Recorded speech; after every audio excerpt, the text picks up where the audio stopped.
جامعه از کریم زمانی. آغاز گفتار 18. تبلیسی وزیر با نصارا. تبلیس مکر و نیرنگ به کار بردن، حیله‌گری.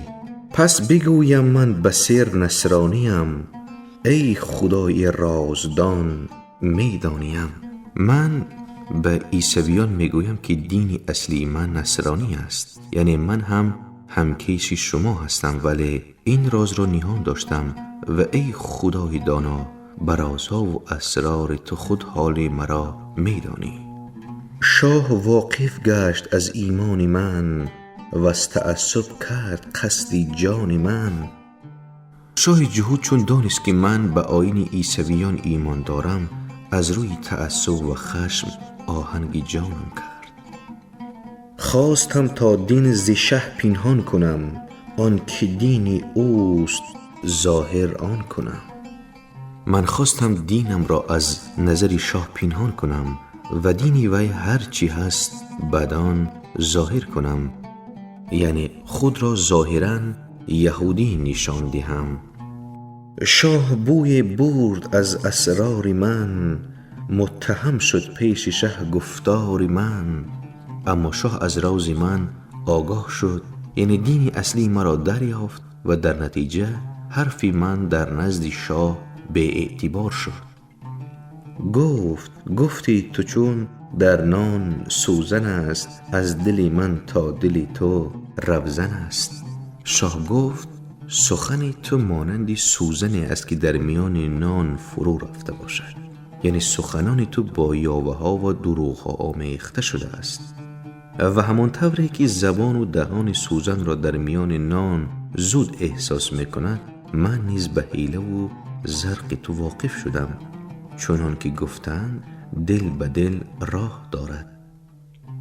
من از آن روزن بدیدم حال تو دیدم، ننوشم قال تو. من از روزنی قلب خود حال تو را دیدم، یعنی به حقیقت حال تو واقف گشتم و از احوالت آگاه شدم. دیگر به کلامت توجه نمی کنم و فریب تو نخورم.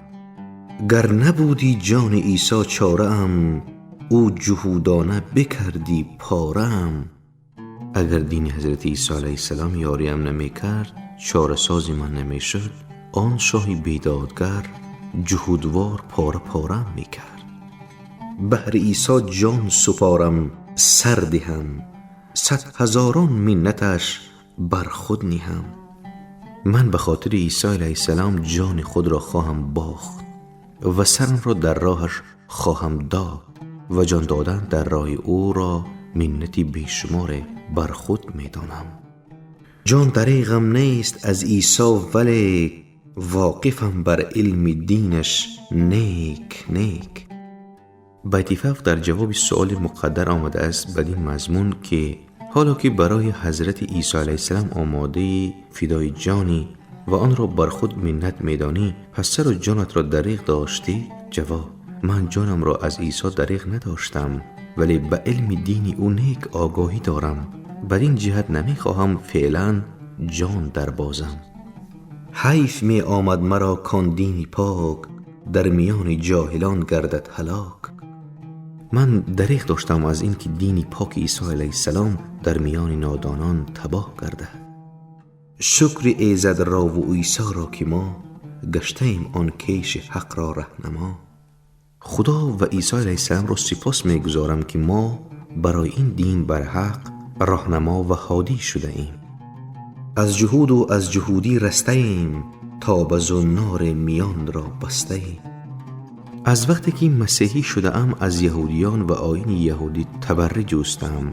زنار رشته پشمین و متصل به صلیبی که مسیحیان به گردن خود می آویختند، کمربندی که ذمیان نصرانی در مشرق زمین مجبور بودند که کمر بندند تا بدین وسیله از مسلمانان شناخته شوند.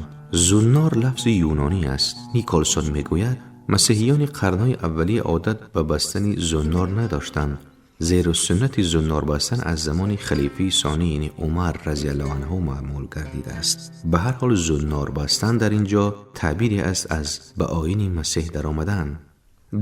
دور عیسی است ای مردمان، بشنوید اسرار کیشی او بجان. ای مردم، اینک دوره عیسی علیه السلام است. اسرار دین او را با دل و جان گوش دهید. کرد با وی شاه آن کاری که گفت، خلق اندر کار او مانده شگفت. آن شاه ستمگار به همان پیشنهاد فتنه‌انگیزی وزیری پر تزویرش عمل کرد. یعنی وزیر را به همان ترتیب شکنجهش کرد و مردم همه از این کار شگفت زده شدند، زیرا که تا آن موقع دیده بودند که این وزیر از مقربان درگاه شاه بود، ولی ناگهان ورق بر ضد او برگشت. راند او را جانب نصرانیان، کرد در دعوت شروع او بعد از آن. شاه پس از آن که وزیرش را شکنجه کرد، او را به سوی عیسویان راند و بدان تیار تعبیرش کرد و از آن پس وزیر شروع کرد به تبلیغ دین مسیحی.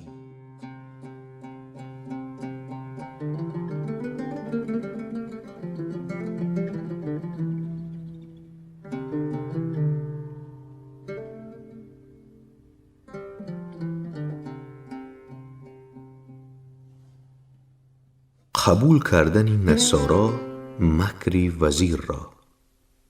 100,000 مرد ترسا سوی او، اندک اندک جمع شد در کوی او. 100,000 نفر از عیسویان اندک اندک بدو گرویدند و پیرامونش گرد آمدند. او بیان می کرد با ایشان براز، سری انگلیون و زنار و نماز. انگلیون انجیل، چون مسیحیان شرقی انجیل را در قماش ابریشم بافته می خوندند. وزیر مخفیان اسرار و حقیقت انجیل و زنار بستن و نماز گزاردن را برای مردم تشریح می کرد. اکبرآبادی می گوید انگلیون 3 معنی دارد. اول به معنی انجیل، دوم به معنی کتاب مانی نقاش که پر از تصویر بود، سوم به معنی دیبای 7 رنگ. او بظاهر واعظی احکام بود، لیک در باطن سفیر و دام بود. وزیری فریفتار در ایان احکام شریعت عیسی را بازگو میکرد، ولی در نهان همچون صیادان دام میگسترد و سفیر وحوش برمیکشید. بهر این بعض صحابه از رسول، ملتمس بودند مکر نفس غول. برای همین بود که بعضی از اصحاب پیامبر صلی الله علیه و سلم از آن حضرت می‌خواستند که درباره چگونگی مکر و فریب نفس اماره توضیحات دهد.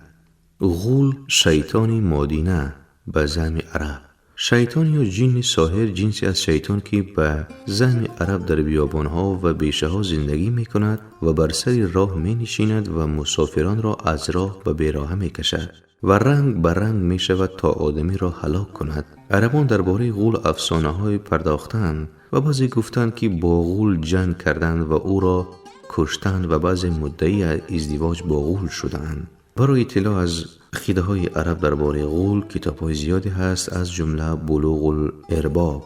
در بیت فوق تفسیری اماره به غول تشبیه شده است، از آن رو که غول به باوری برخی از قدیما مسافران را از راه منحرف می کند، همین طور نفس اماره می کوشد که سالکان طریق حق را به بیراهه کشد. نفس در تعبیرهای صوفیانه و عرفان به معنای مختلف آمده است، اما اگر مراد از آن نفس اماره باشد، عبارت از مجموع اخلاق ناشایسته یا لطیفه مکنون در جسم که آدمی را به شر فساد می انگیزد.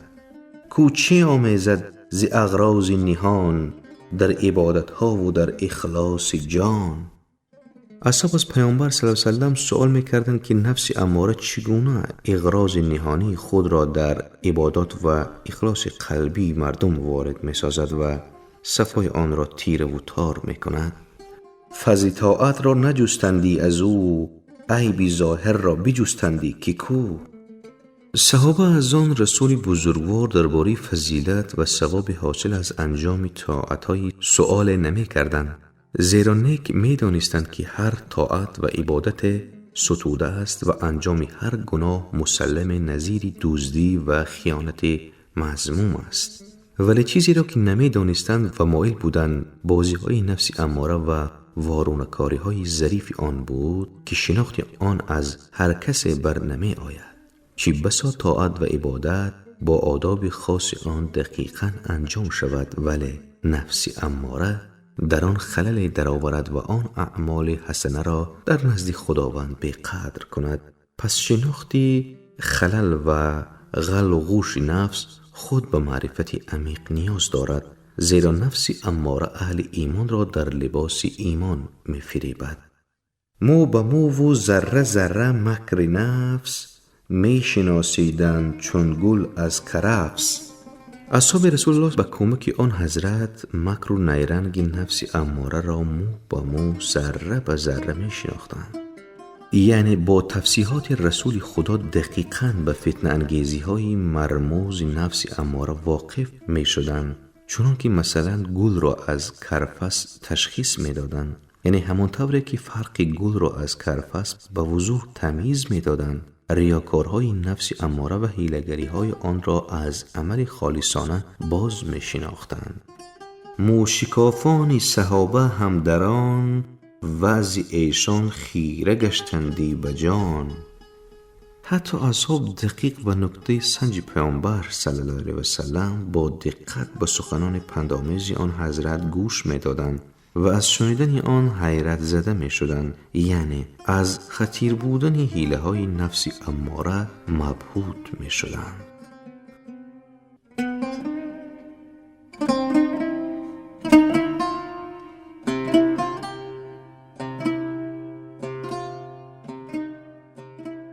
متابعت کردن نصارا وزیر را. دل بدو دادند ترسایان تمام، خود چی باشد قوتی تقلید عام. مسیحیان از روی تقلید و ساده‌لوحی دل بدان وزیر حیله‌گر سپردند. تو ببین قدرت تقلیدی عوام الناس تا چی پایه است، یعنی قدرت تقلیدی مردم عامی بس عظیم است. در درون سینه مهرش کاشتند، نائب عیساش می پنداشتند. ساده‌لوحان مسیحی محبت آن وزیر پرتزویر را در دلشان جای دادند و او را نائب حضرت مسیح علیه السلام شمردند. ای بصیر دجال یک چشم لعین، ای خدا فریاد رس نعم المعین. آن وزیر در باطن مانند دجال یک چشم ملعون بود، یعنی بیگانه بین بود نه یگانه بین. خداوند از شر این مکاران به تو پناه میبریم. خدایا به فریادمان رس که توی نیک یاور. دجال دروغگویی شخصی که مطابق روایات اسلامی در آخر الزمان ظاهر خواهد شد و از یک سوی او نهر آب و از سوی دیگرش نهر از آتش خواهد بود و هر که در نهر آتش رود آب سرد می نوشد و آن که در آب فرو رود سر از آتش بر می آورد. او همه عالم را می گیرد مگر مکه و مدینه و پیشانی او به حروف مقطع کافر نوشتند. مطابق روایات یک چشم او کور است.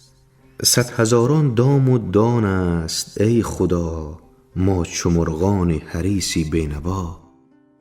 خداوند در این دنیا 100,000 دام و دانه است و ما همچون پرندگان گرسنه و آزمونده هستیم که به خاطر اندک طعمی اسیر دام صیادان شدیم. دام و دانه بازگو کننده هر نوع آرزو و هوسی است که بسیاری ها پرهیز و پروا را گرفتار خود کنند و بر زمینشان کوبد. دم بدم ما بسته دام نویم، هر یک گر باز و سیمرغ شویم. خداوند هر چند ما به بازی بلند پرواز و سیمرغ بلند آشان تبدیل شویم، لحظه به لحظه به دام تازه گرفتار خواهیم آمد. زیرا عامل افتادن به دام همیشه با ما در نفس شیرین ماست. می رهانی هر دم ما را و باز، سوی دام می رویم ای بی نیاز.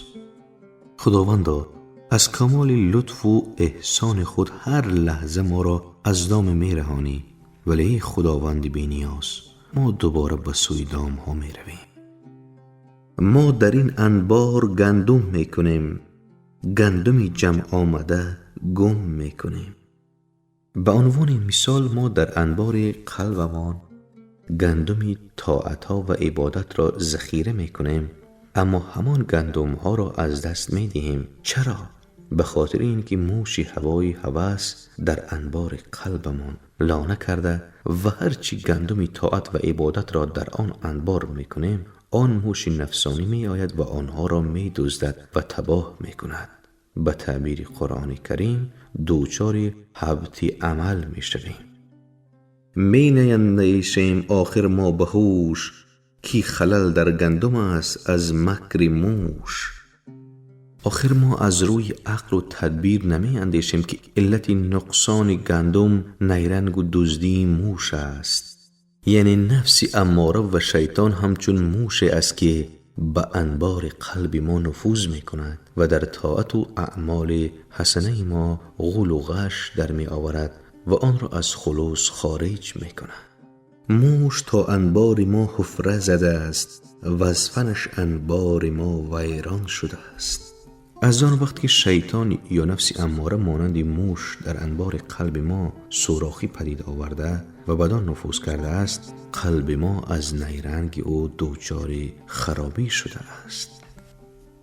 اول ای جان دفع شر موش کن، وانگهان در جمع گندم جوش کن. عزیزی من، اول آفت موش نفس اماره را از عرصه قلب دفع کن، سپس در ذخیره کردن گندم طاعت و عبادت بکوش. بشنو از اخبار آن صدر و صدور، لا صلاة تم الا بالحضور.